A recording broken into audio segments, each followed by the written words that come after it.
yan ay makalundag sa akin. Nasaan? Nasaan?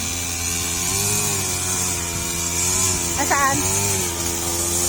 Yung ano, yung pinaglunhan?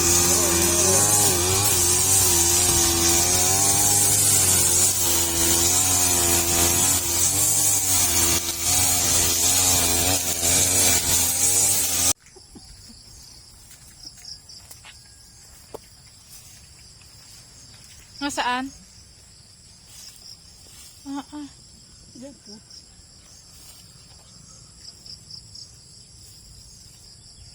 Ang laki. Alay, nandiyan yan sa loob na iyan. Malagkit pa. Ano yan? Bago? Bago? Dito nga pala mga ka-farmers ngayon sa amin ay magdamag na walang tigil ang ambon. Tapos yan, katulad ngayon, anong oras na? Mag-aalas 8 na. Panay pa din ang pambon-ambon lang naman, kaya lang mahina. Ngayon, yung nag-aalaga ng baka dito, nagbigay ng kumpay, ay nakakita ng pinaglunhan pag sa laki. Ay ngayon ay hinahanap nila. Ayan naghanda siya ng panggarote at baka daw pag nakita ay wala siyang maipanggarote, kaya nagready. Ako naman ay lumayo at nako, baka ako'y mapatakbo ng hindi oras. Ayan nagtatabas sila, tinatabasan nila. So dito yan sa grahe. Maaaring yung nagluno nandoon sa may lona na yon. Kaya doon nila hahanapin. Tapos ginaras cutter nila yung palibot para malinis. Nagsisimula na silang maghanap. Nandyan lang daw yun. Gawa ng bago pa lang yung pinaglunhan. Ang laki. Mga gabraso.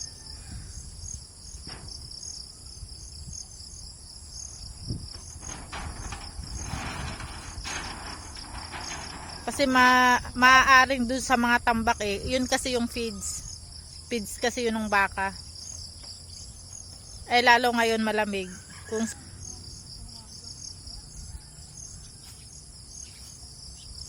ay ayaw kong malulong at baka mamaya ay sa akin ay ako ang habulin, ay tunay na tunay. So hintayin natin na mahanap nila. Kasi andun lang sa tabi ng poste yung pinaglunhan.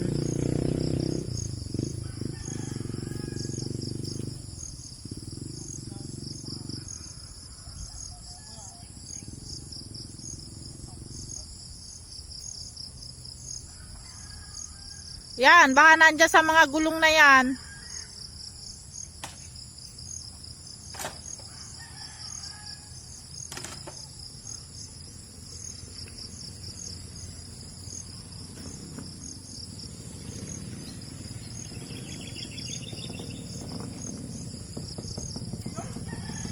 Nariyan?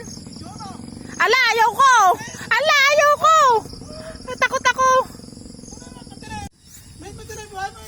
Ay, baka ako'y malundagan! Ay, alisin mo na natin na pits. Ay, antay muna! Ay, hindi pa na, ari na.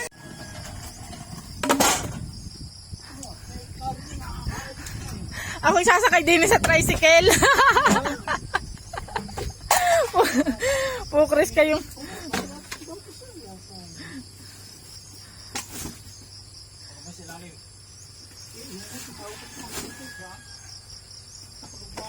Ayan, baka meron pa dyan sa gulong na yan.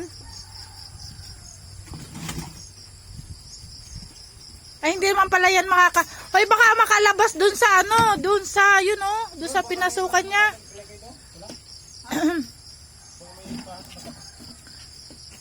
Doon ang isa maghanap sa kabilang side. Baka doon lumabas. Oh, wala na. Ano rin tayo? Oh, Chris kayong dalo. Nalaban ka.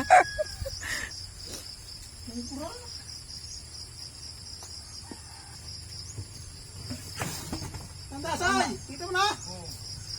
Ay. Magsawas! Yan na nga!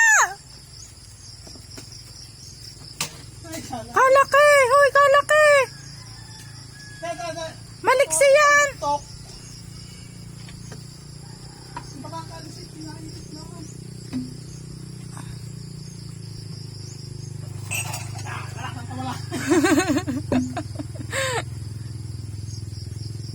Sige! Kalaki! Yun, yun.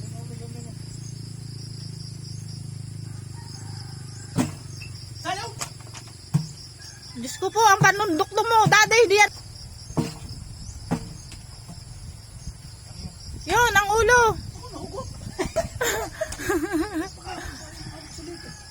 Yan, para hindi makawala.